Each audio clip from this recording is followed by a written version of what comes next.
अकबक बोला तड़न बहुत अनर्थ होता है। ये एगो समाज में जहर घोलला टाइप के बाटे। और क्या महाराज, अब हम यादव बानी, कहीं ना कहीं लोग ये तो देखो तो फलाना यादव हटे, मारे यही के समाज बहुत दूषित हो गया, बहुत गंदा बा। ये लोग कहेला तो गिलानी महसूस होता कि अपने आप के पॉपुलर करता है सीधी एकदम एक लाइन में, और कोई ओकर मुद्दा नहीं है। हम समाज उसको मानता है कि नहीं मानता है? के मानता, हम ही नहीं माना तो दूसरे छोड़ी ना। हम यादव ना है बक्सर में चली देखी कितना यादव उनका पीछे बढ़ा, केहू जान नामो नहीं जानत। सोशल मीडिया बात बाकी जे कहे हमरा के यादव ना है, आके सामने बतियावे कि हम यादव हई या कि ना हई। सीधी सी बात। जे भी एगो संतोष रेणु यादव के नाम रखनी हो आदमी नानू हो काम दूसरा के गाड़ी दिला के तो कौन बिगड़ल? राम भद्राचार्य का बिगड़ले बड़न? ठीक बा, बागेश्वर धाम हम कहत नहीं, वो लोग कहता कि आडम्बर फैलावत विश्वास फैलावत तारा के नेवता तो नहीं ना तू अब उमा पर तू अपना घर के परिवार के समाज के अगर होखे औकात तो मना करो, मत रह जाए। दुनिया में एक ऐसा नाम शशि यादव, ये नाम शायद आपने सुना जरूर होगा। तबला के जब आते हैं तो लोग दर्शक सब इनके तबला पर दीवाने हो जाते हैं। रामचरितमानस में जो राम भद्राचार्य जी के गाली देता, अब शब्द कहता, बागेश्वर धाम पर बागेश्वर धाम जे बारे कृष्णा शास्त्री जी बाबा बारे उनका के जब शब्द बोला था अनर्थ करा था। सबसे पहले अनर्थ बोले वाला हवा के तू सबसे पहले का सवाल उठाता, तू काहे बोलबा? वो चीज के कंपेयर कर लिया तो दूर दूर तक तू नहीं खा उनका। आप भगवान राम को मानते हैं कि नहीं? बिल्कुल मानते हैं। कृष्ण को मानते हैं? बिल्कुल मानते हैं। बागेश्वर बाबा का मानते हैं? मानते हैं। बाबा रामचरितमानस में आस्था है? हाँ आस्था है, बिल्कुल है। तो आपके लोग उनके जैसे यदि इंटरव्यू देखेंगे तो आपको बोलेंगे आप यादव है ये नहीं? अब देखिए सबसे बड़ी वो आदमी आदमियत रहे तो गाली देते थे खुलेआम। कुछ ऐसा चीज हो के क्वालिटी के जाके समानांतर बैठा बहस करो, वो चीज में वो व्यक्ति के तू परास्त करो तब न तू श्रेष्ठ होगा। ये आपको नहीं लगता है कि जिस तरह से लिखता है कि मैं यादववंशी सेना का अध्यक्ष हूँ, कुछ नहीं, सुन लीजिए, वो लिखाता है कि मैं यादववंशी सेना का अध्यक्ष हूँ और कहीं ना कहीं ले जाके किसी एक एंगल से खड़ा करता है, ये बात कहीं खटकता है कि नहीं? देखिए वो व्यक्तिया के ऐसा जमाना बा कि ओकरा माध्यम से दो चार गो आदमी जाने के नहीं है संतोष रेणु यादव हवन आ कावना माने में तो गाड़ी दिलन। गाड़ी देवे के मामले में जाना तो और का कौन उपाधि बा उनका कि माने का समाज में खुले बन आ यादव खातिर का खुले बननु? संतोष रेणु यदुवंशी सेना के अध्यक्ष बन के बनौले उनका के हमरा तो देखिए तेज प्रताप, ओहो तेज प्रताप एगो बिहार के मंत्री बने। ठीक, तो सबसे बड़का चीज बा कि तेज प्रताप के संगे पूरा बिहार के यादव बा, ई कैसे संभव बा? लालू यादव के संगे रहे, उनको लड़का हो उनका लड़का के संगे नहीं के। तेज प्रताप जी के साथ यादव नहीं है आजो जे भी बाटे लालू यादव के बदौलत बा। यादव जे भी बा उनका लालू यादव के सब पीछे आज भी देखले बानी पोस्टर पर लालू यादव के कहे ना तेज प्रताप के बड़ फोटो लग जाला तनी। वो तो पार्टी के संरक्षक है, आवाज है, गरीबों को की आवाज बने हैं, बना दिहले। वो अलग बात बाटे, अपन सेना का कोनो सेना का अध्यक्ष बनल उससे का लेबे देबे के बाटे। हाँ वो अपना के पॉपुलर करे खातिर गाड़ी देता गलानी मतलब काहे महसूस होई वही कहे ना। अच्छा बताइए कि ठीक बा हमने कही संगीत समाज बा, 5 आदमी गावत नहीं जाए, वही में एगो माने भटियारा होके तो ओकरा चलते का कही कि अरे मारा इनके समाज खत्म है एकदम, इनके मत बोलाव गावे के कही कि ना कही, वही चीज बा जगह। तो लेकिन आप देखते हैं कि कभी कभी हम लोग संतोष रेणु यादव को लेकर एक्सप्लेन भी करते हैं, उनको बताते हैं कि भाई आपका संस्कार झलकता है कि आपकी संस्कार से पले बढ़े हैं और आपकी संस्कार यही सिखाता होगा कि आप रामभद्राचार्य पर गालीजिए, बागेश्वर बाबा पर गालीजिए। वो बता दें कि सीता माता को गाली दिया था व्यक्ति। अरे हम सब कुछ देखिला भैया, लेकिन कारण बा कि मुँह बंद के रहेला आदमी, वो चीज़ से कोनो मतलबे नहीं है। तो क्या संदेश देना चाहते हैं हम? संदेश उनका के का संदेश देव? हम उनका आदमी के संदेश देव? हाँ उनका आदमी के हम संदेश देव? वैसा ना देखिए उकुल हलो कि धान में से झरगा हो जाए कबार के बिक दिया उहे हलो लोग। हर समाज में वैसे झरगा वालो, ब्राह्मण में भी, राजपूत में भी, भूमिहार में, कोई जे भी माने जितने समाज के लोग हैं, जितने कास्ट है वैसा झरगा मिली है जरूर। हाँ तो उसी में से झरना वो भी है एकदम वही झरगा। यादव समाज उसको मानता है कि नहीं मानता है? हम नहीं माना। तब अब यादव समाज के पूरा हम ठेकेदार ना है विकास भाई, सबसे बड़ बात। लेकिन हमारा जे भी सर्किल में यादव समाज बा उनका के जानतो नहीं है। अब हम ही नहीं जाने कि कहाँ के हन के हन, ये जाना नहीं कि गाड़ी देवे वाला माने फालतू है, दूसर कुछ ना कहब। जन्नी जनता सब जानती है और जिस व्यक्ति को मैं खड़ा किया हूँ संतोष रेणु यादव, आपको नाम सुनकर जरूर महसूस होगा कि कौन वो व्यक्ति है। संगीत के दुनिया में पूरा परिवार और भक्ति के दुनिया में पूरा संस्कार ये लोग बिताया है और संस्कार के साथ ये लोग काम करते हैं।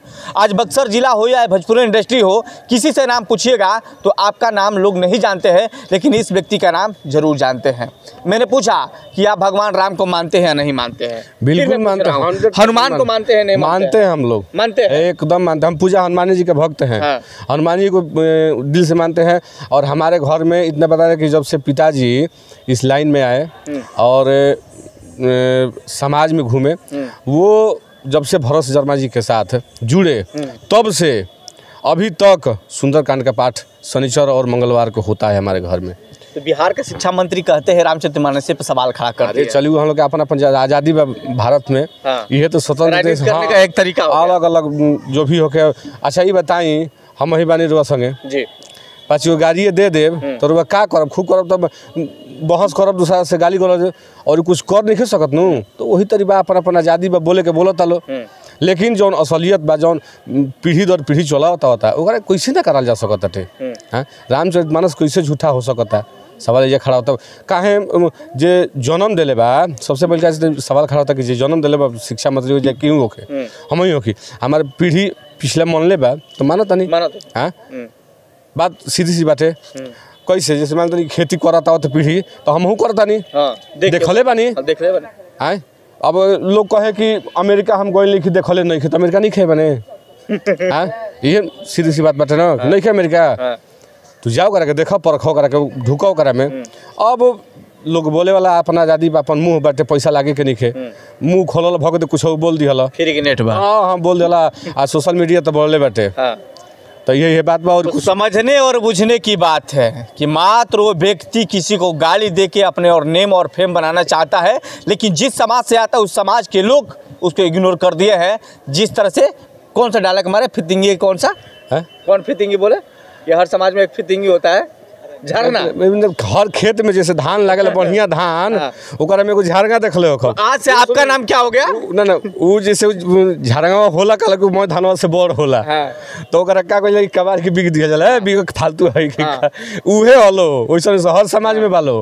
हाँ, आज रोआ तब घूमत तानी, हमहू घूमत तानी। कतना कतना कलो के धरी ना कमरी वाले मोय गाँव तो करा के ना धइल जाओ, उहे हाल बा।